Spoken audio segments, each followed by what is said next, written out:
All right, let's talk about another trade here.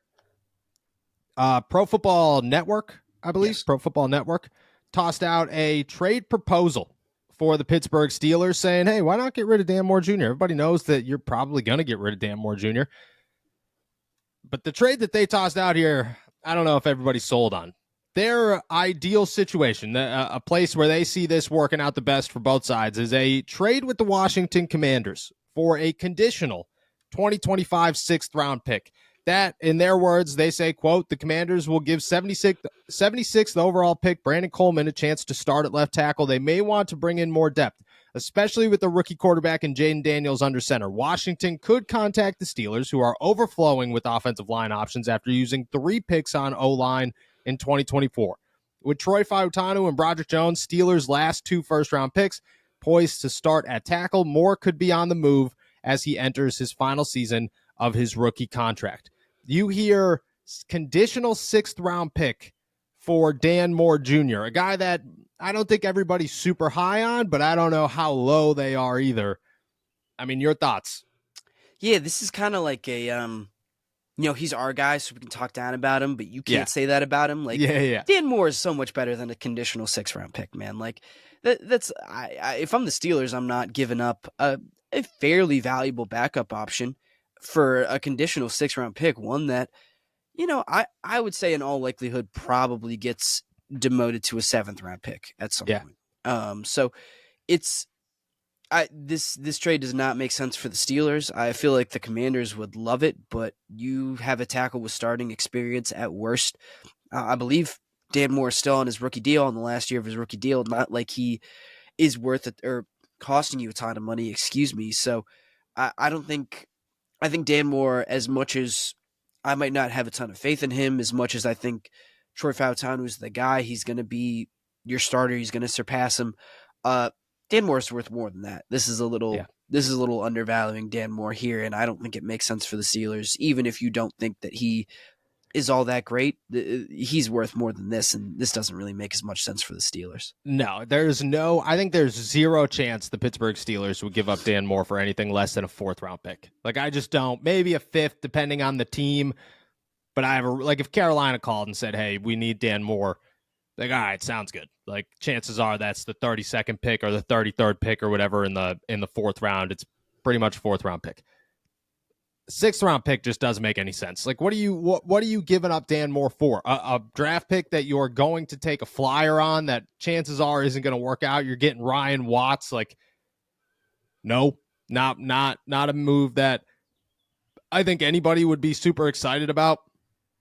It's a guy that you could feel how you want to feel about him and whether or not he should be a starter. But even as a backup, like, it makes more sense to have Dan Moore sit on your roster as, hey, we got to move Troy Fautanu to the right side and Dan's got to play the left side. Even if he was their backup, like, even if Spencer Anderson was the guy that came in here and proved, hey, I'm better than Dan Moore, I'm your swing tackle, Dan Moore is your Dylan Cook, like, that's still a better option than to get rid of him for a 6th-round pick. That just doesn't, at that point, just let him walk. Like, just, spend the year, keep a reserve. You're not missing out on anything.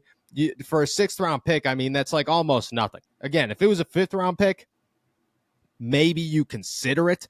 It's a 4th-round pick, you take it. A 6th-round pick, just, like, there's a limit to when a guy is more valuable than what you're going to get and what risk you're willing to take with not having him on the roster. And I don't think Dan Moore not being on this roster provides a whole ton of risk. I don't think the risk I think the risk is bigger than only getting a 6th-round pick from the Commanders. Right. And this is something that we talked about earlier, but to make this kind of trade now, like, yeah, Dan Moore is going to be much more valuable later in the summer as well. Like, again, in this situation, the Commanders, the Brandon Coleman, the rookie. Yep. Does he maybe not show you that he's ready to be a starter right away, to protect your franchise quarterback right away?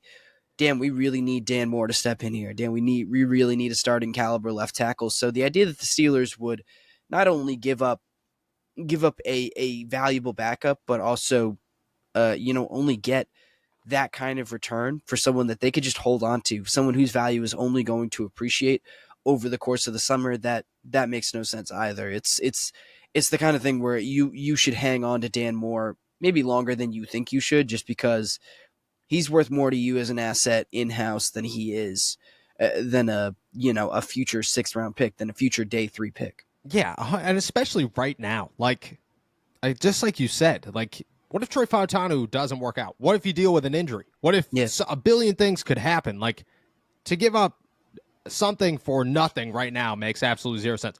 Come training camp, if everything works out in your favor and you're just like, okay, whatever. But like that's the other thing is like as much as Dan Moore might have a ceiling and it's a pretty low ceiling, he's a great locker room commodity. He's a great leader. Like he's got a really good relationship with everybody in the Steelers locker room. He's a good face to have. Like you want that. And at this point, he's not a kid anymore. He's a 4th-year veteran. Like this guy's been in the league. He started a lot of games for the Pittsburgh Steelers. You want that guy around. And even last year, he was like very okay with I have to do what I have to do to help this team because I might not be the starter in 2024 or 2023. Broderick Jones might come in here and beat me out for my job.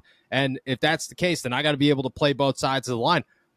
I mean, Dan Moore has never shown like, hey, I'm not going to make this work with whatever opportunity I'm given. I think that's a guy that you want around, at least during training camp, and then you figure it out from there. Like, you want him in the building as much as you could possibly have him in the building for as long as you could possibly have him. And if that means going into the season, which I think it makes a lot of sense to trade Dan Moore during training camp, but even if that means going into the season and Dan Moore's the guy that you're sticking around and you want to use one of those lame excuses of like, hey, I don't want to hinder Troy Fautanu or Broderick Jones' development and we want veteran guys here, I agree with it. Like, I'm not going to argue it because I thought Mitch Trubisky and Matt Canada were the worst excuses you could possibly put on Kenny Pickett. If anything, it hurt them. Dan Moore is a complete opposite thing. You're not looking at Dan Moore to be like the guy that calls your offenses and fixes Troy Fautanu. You're just there to simply have some leadership and a guy that could mentor these guys. And Dan Moore has shown that he could do that very much so. So I'd have no problem with keeping him.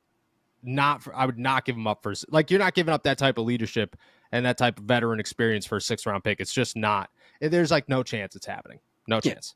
Yeah, it doesn't make sense at all. Steelers can absolutely get a better return. I think Omar Khan knows that. He's not going to settle for something like this. No, any trade that you could look at and say, I don't think that's worth it. Omar Khan has already laughed at and said, no chance. No, not happening. I could get 3 times those picks for Dan Moore Jr. No chance.